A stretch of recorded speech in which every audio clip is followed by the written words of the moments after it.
All right, folks, today we're going to be covering 13-2, talking about trig identities.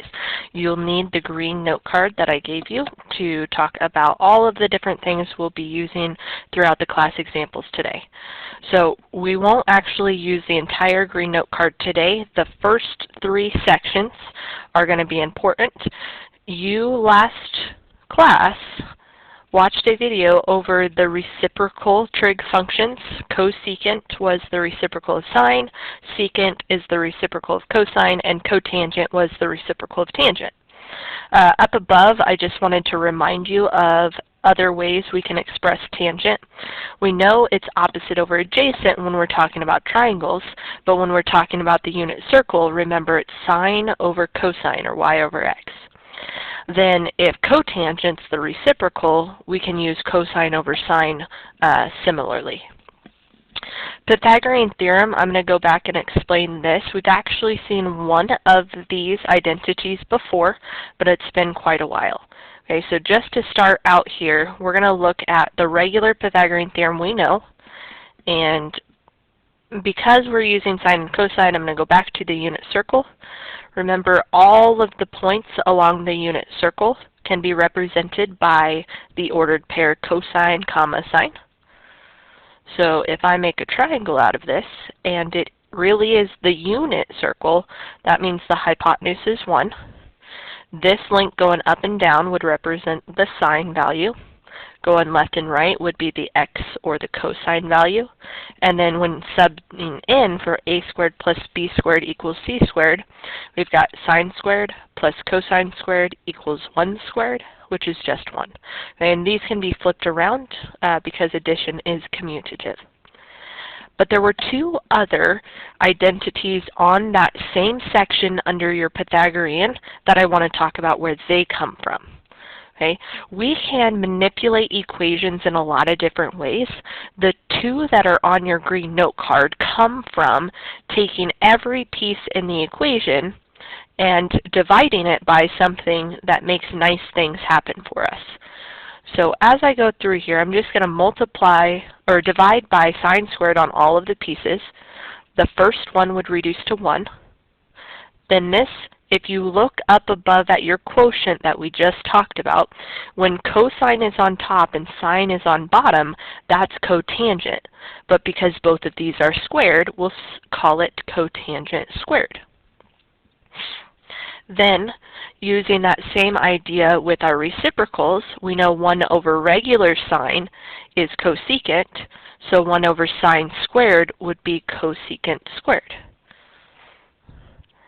And this is what you see in the 3rd row of your Pythagorean identity. Again, because addition's commutative, that order doesn't matter. The second one that we haven't talked about comes from doing the same process with cosine. So sine squared over cosine squared. Then cosine over cosine would be 1. And then 1 over cosine squared. This sine over cosine is tangent, so this would be tangent squared plus 1. And then 1 over cosine is secant, so this will be secant squared. And there's that last one. Okay? So you don't have to remember those, but you do have to be able to use them. And we'll talk about how here in a little while. To start out, we're going to do a little bit of a process that you've seen before. The only thing that will be different is some of these will include our reciprocals. So we're supposed to find cosine given that sine is 3/5, and we know that's opposite over hypotenuse, but they give us specifically from 90 degrees to 180 because if we think about a picture, sine is positive here and here, so they give us a specific one. So go ahead and draw this x and y axis for me. And this says quadrant 2, so we'll put a triangle in quadrant 2. Remember, we're putting triangles anytime this ratio is a fraction for our opposite over hypotenuse.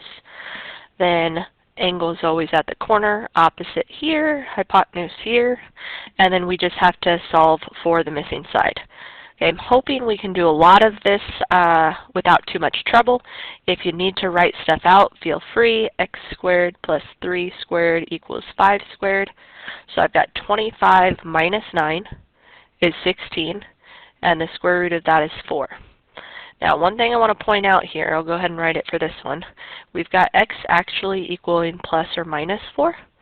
Remember, there were two quadrants that worked, one going to the right, one going to the left. We want to make sure we watch for signs. Make yourself a note of that. Now that we have our triangle completed, we can answer the question. It wants us to find cosine of that angle that we have in the corner here. So cosine is adjacent over hypotenuse. So over to the side here, write cosine theta equals. And then let's go grab those numbers from the triangle. The adjacent side is -4, hypotenuse is 5, and of course anytime you have a fraction you want to check to reduce if you can, and if there's ever a square root symbol you need to rationalize if that radical is in the denominator. Okay, nothing wrong with this fraction, that is our final answer. Okay, so that one wasn't really anything new because we were using both sine and cosine, our original trig functions. But on number 2, we see some reciprocals. So what we want to do is kind of help ourselves out here and tell what we know about each of these. If you're not quite there, your note card has your back. Cosecant matches up with sine. It's the reciprocal of that. Sine, I want to think about in terms of a triangle. That's opposite over hypotenuse. So this would be hypotenuse over opposite, just flipping that around. Same thing with cotangent. Figure out what the reciprocal is first. Cotangent goes with tangent. Tangent is opposite over adjacent, so this would be adjacent over opposite. And let's draw it out. So 270 to 360 is in quadrant 4. Again, we're drawing a triangle, angle at the corner. If it helps you to put theta in there, you can.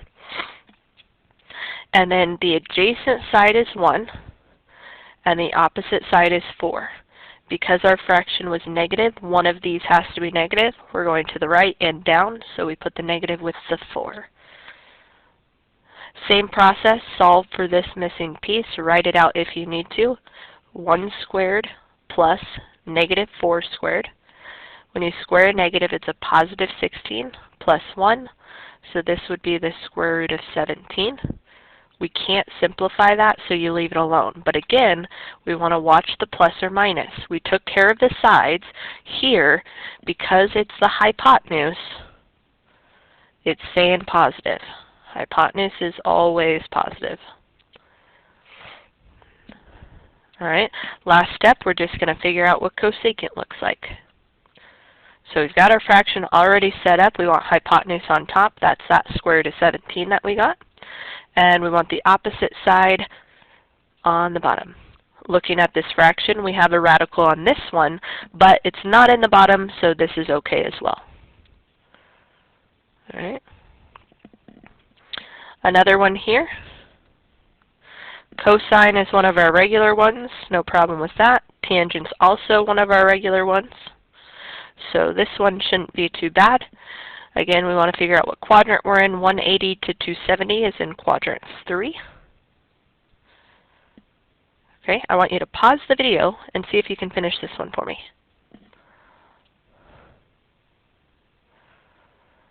All right, opposite over adjacent, we've got 2 here, 5 here. And this is a positive fraction, but hopefully you noticed quadrant 3, we're going left and down. These actually both have to be negative, and that's going to be important for our final answer. Okay, so always watch the signs, not just on the ones you're solving for, but every side of the triangle. Now that we have that, 5 squared is 25, 2 squared is 4, so we've got 29. It doesn't break down again, but it is positive because hypotenuse is always positive. Final answer, cosine of A would be adjacent -5 over hypotenuse squared root of 29. We do have to rationalize this one, multiply by that denominator on top and bottom, and then straight across. We got -5 squished with the square root of 29. Square root of 29 times itself will cancel out to just regular 29. Again, double check that you can't reduce. 5 over 29 doesn't have anything, so that is it for this one.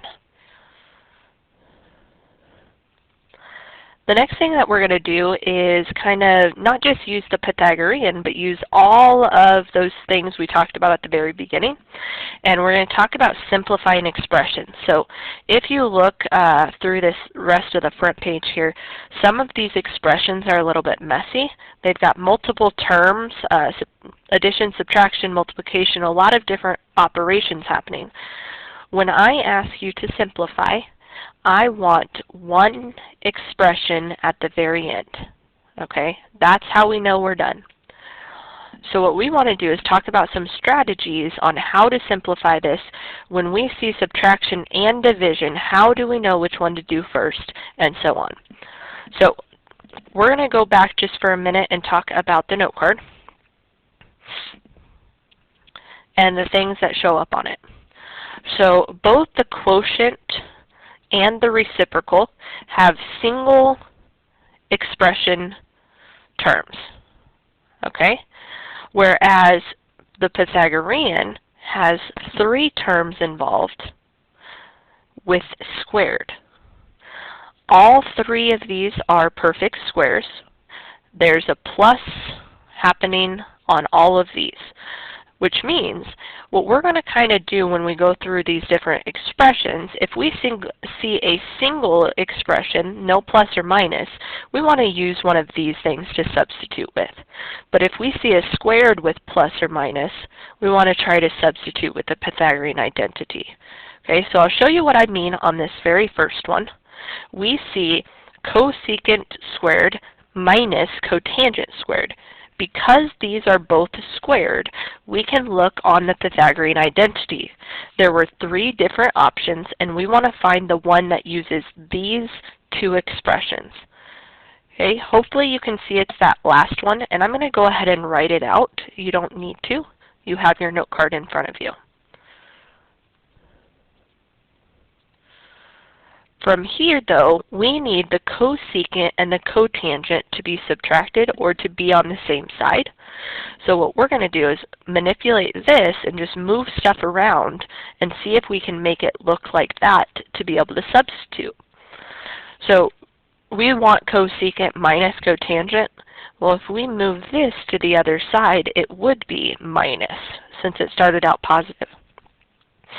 And now we know that when we see cosecant squared minus cotangent squared, it's the same thing as the number 1. And if that's the case, we can substitute the number 1 in. So now we've just got 1 over cosine. Now that nothing's squared, this has just got 1 over cosine. That's going to be one of our quotient or reciprocal problems on your note card. And this says the reciprocal of cosine. Anytime it's 1 over anything, that is the case. So the reciprocal of cosine for us is secant. Let me not change. Keep it x. Is secant, and that will be our final answer. All right. The next one, okay, doesn't have any squares involved to start out with. Okay, so we're going to start thinking about reciprocals. We've got sine, that's a regular trig, sine, regular trig, but the cosecant is a reciprocal. So let's go ahead and start by subbing in the reciprocal here, and then we can talk about whether we want to multiply or we want to subtract first.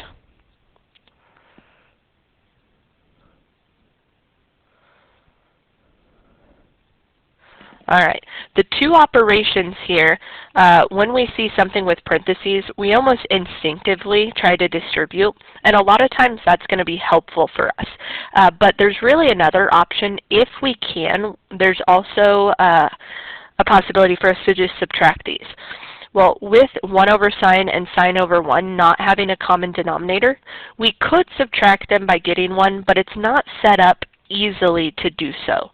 Okay, so if it doesn't have a common denominator, you could try something different instead. And that's where this distributing really does help us here. Okay, so this says take sine times 1 over sine. I'll write that out for this first one, but we won't really need to after that once we see what happens. Okay, and then the second one says sine times negative sine. Just like x times x, that'll be sine squared. And over here, when we're multiplying things, because order of operations now tells us to do this first, when we're multiplying, we can go straight across, and that's sine over sine. Well, sine over sine cancels to just 1. Okay, so anytime, this is important, anytime you multiply a trig function by its reciprocal, you get 1. Those just cancel out every time. And then I'm going to bring down this minus sine squared. So now I'm seeing a squared pop up again. Okay, just like we did up here, anytime you see a squared, or the number 1, because that's also in our Pythagorean identities, we want to go in that list and look to see if we can make something like that happen. Okay, again, you don't have to write this down because it's on your note card and you have it in front of you, but we're looking for the Pythagorean identity that uses 1 and sine. And that's the very first one, sine squared plus cosine squared equals 1. And we need to make 1 minus sine squared happen. Okay, that works if we subtract that over, and it's equal to cosine squared. So that is our final answer for this one. Again, we're going to have one expression when we're all done.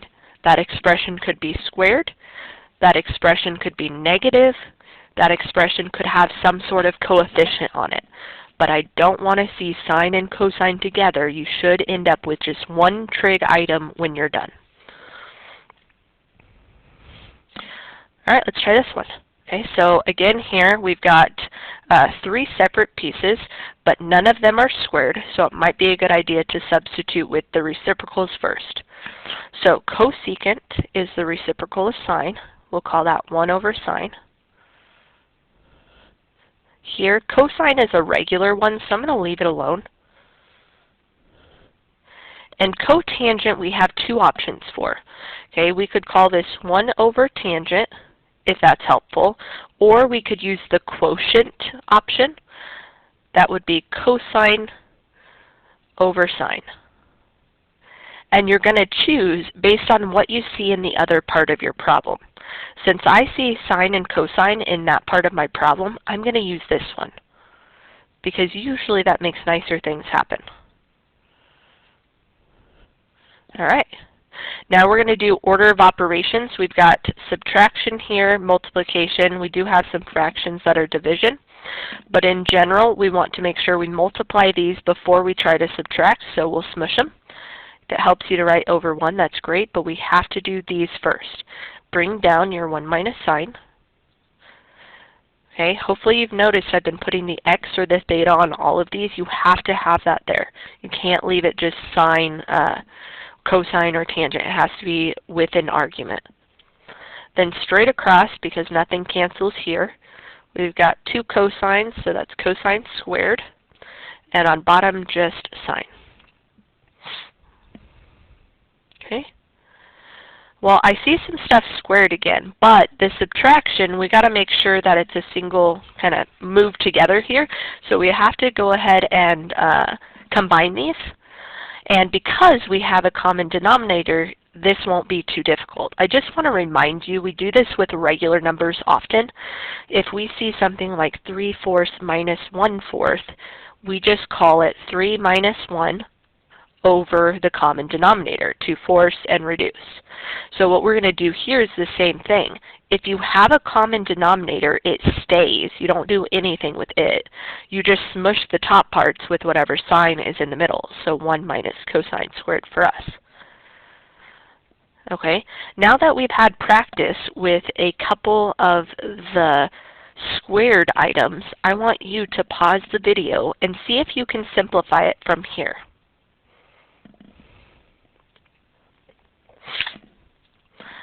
This ends up equaling sine squared. Once you move over the cosine, subtract it over. And then on the bottom, we've got regular sine. Okay, so just as a reminder, and you can cancel this more quickly in the future, sine squared really means sine times sine, and this is just regular sine, and those cancel out because multiplication lets you cross-cancel in that manner.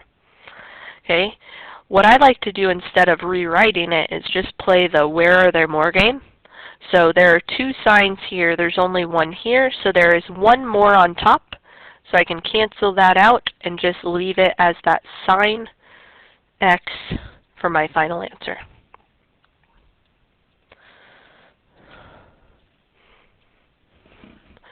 All right, on the next one, we've got sine squared plus sine squared times tangent squared. Okay, this is actually the first one where we see both either addition, subtraction, and squareds happening. So this kind of changes things just a little bit. In general, I want to take a moment to talk about terms. So here we had two terms because there was only one addition, subtraction. So there were three different expressions for your trig functions, but only two terms because the product gets grouped together. Same thing with a quotient or division. So here, this is my first term, and this is my second term. Anytime you have multiple terms, another option for simplifying other than substitution using your green note card will be to factor. And I don't mean traditional factoring necessarily. We'll focus more on special factoring patterns like pulling out a GCF or looking for difference of squares. Those are the two most common. Okay, so GCF or difference of squares. In this case, we've got two terms and both of them have sine squared in it. So this is a good one for using GCF. If we write sine squared x, taking sine squared out of sine squared leaves us with 1. Our sine was plus. Taking sine squared out of this leaves us with tangent squared. And now, we don't have a difference of squares, but we do have two squareds together because remember, one is a perfect squared. And this goes back to wanting to look at our note card. Okay, so you're looking on your note card to see if this is a Pythagorean, because distributing would just get us back to up here. Okay, so we don't want to do that here. We want to see if we can add these. Tangent squared plus 1 is on there, and this is equivalent to secant squared. So now I've got sine squared x times secant squared x, and I'll use x again. Then, now that we don't have plus or minus, substitution is going to be a good option. Sine squared leave alone, but secant is a reciprocal, and just like what we were talking about with simplifying on the Pythagoreans, how I showed you, if this is the reciprocal of cosine, we can call it 1 over cosine squared if the secant is squared. From here we multiply, that's what it tells us to do, so straight across, that would be sine squared x over cosine squared x, and that is a quotient from the top row. Sine over cosine is tangent, so this would be tangent squared. Alright, it wouldn't have been wrong to try to substitute first, maybe using sine over cosine here. It just does make it a little bit more messy. You're going to find as you go through these problems that some of the things that you try work out nicely, and sometimes you'll have to erase and start fresh. Okay, it gets easier with practice. Alright, looking at number 8 here, secant over tangent. We've got a fraction, okay, but it's only single secant and single tangent, so substitution might be the way to go here. Secant is the reciprocal of cosine, so I can call that 1 over cosine. What's going to be important here is we emphasize the original fraction. So make this one bolded. And then what I want you to do is actually put grouping symbols around the numerator, or anytime you have a fraction inside of another one. That way we can define what goes up top and what goes on bottom. Tangent. Again, this is a regular trig function, but sometimes it's nice to use the quotient version of it, depending on what you have in the rest of your problem. Since we have 1 over cosine, it may be nice to call this sine over cosine. So let's do that. Again, we'll hug them with parentheses. And now we have a fraction inside of another fraction. We want to multiply by the reciprocal. So this will flip over to cosine over sine. It's gone. And then we can multiply straight across. Now what I'm going to encourage you to look for, when we're talking about multiplication, we multiply straight across, but because multiplication happens in the same order as division in order of operations, we can actually divide before we multiply, which means we could cancel here before smushing them together if you want. If you prefer, this would be cosine on top. These multiplied together, you would just smush them together, and you can simplify it in that step instead. Either way, this sign is on the bottom, so it's 1 over sine, which is the reciprocal. This says the reciprocal of sine, or cosecant. All right, now that we know factoring might be an option for us, on number 9, I want you to get used to looking for GCFs if you see 2 terms where you could maybe factor something out. In this one, we don't see the same thing happen twice. Okay, I've got a cosine, a sine, and a tangent. They're all different. And because they're all different, we're going to go ahead and substitute in. Pause the video and try this one for me.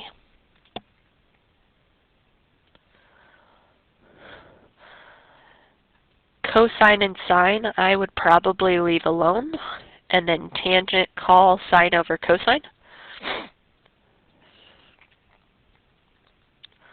Okay, from here, multiplication has to happen first. So this would be sine squared theta over cosine. And what's different about this one is we don't have a common denominator at this moment to actually be able to add these together. So I'm going to show you 2 ways to get a common denominator. One is the traditional way. Okay, so if we need 1 and cosine to match, then we have to change this part to be cosine. Well, whatever you do to the top, you have to do the bottom. So this would look like times cosine over cosine. So we'd have cosine squared theta over cosine.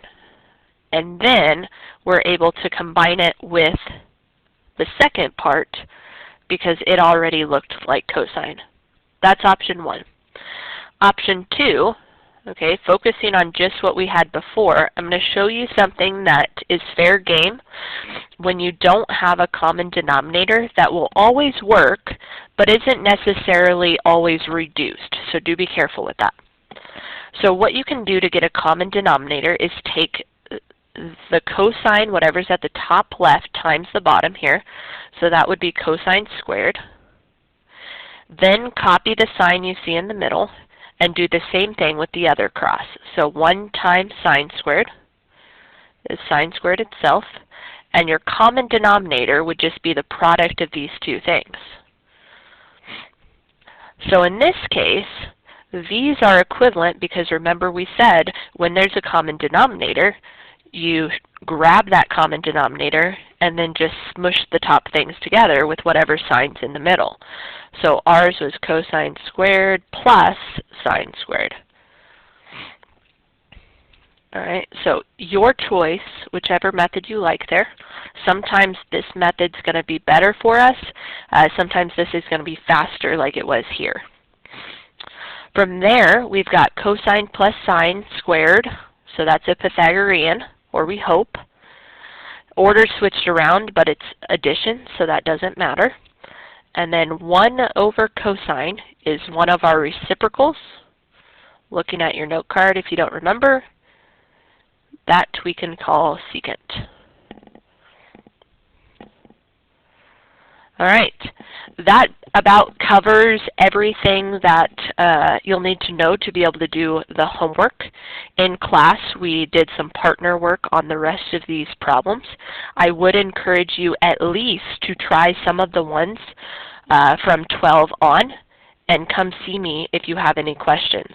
I am going to, at this moment, go over number 19 because it's the most challenging one on here, and I want to make sure we can understand when there are more pieces that we can handle those as well. Okay, so at least let's look at 19 here. Cosecant, cosine, and tangent are all involved here. Okay, we've got two separate pieces, we've got a fraction, but nothing's squared, so let's start just by substituting. We've got cosecant being 1 over sine.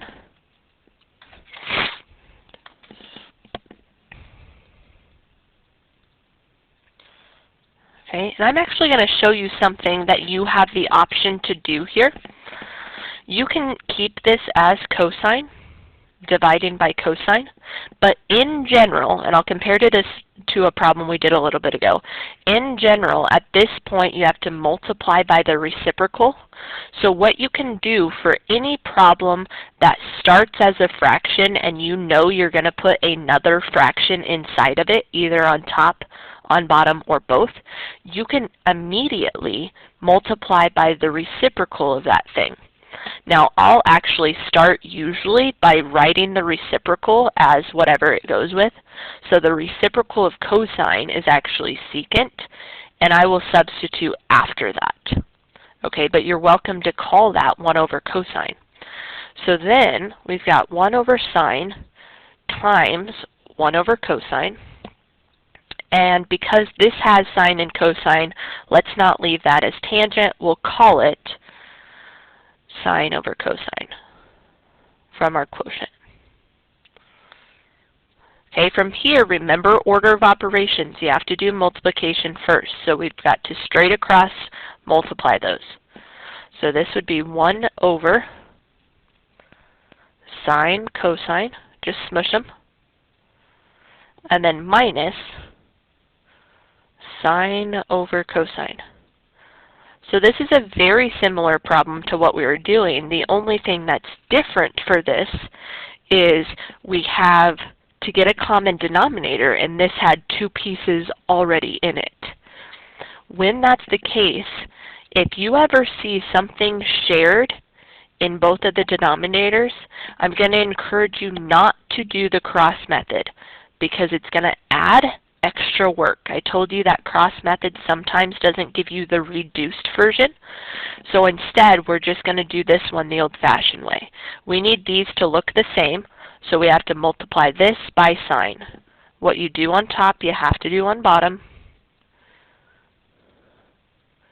And then we'll rewrite 1 over sine cosine. And this one straight across, sine squared.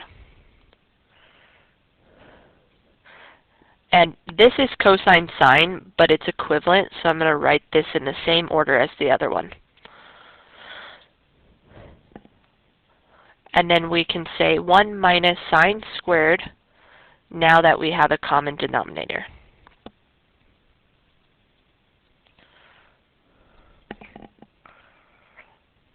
Okay, pause the video and see if you can take this one from here.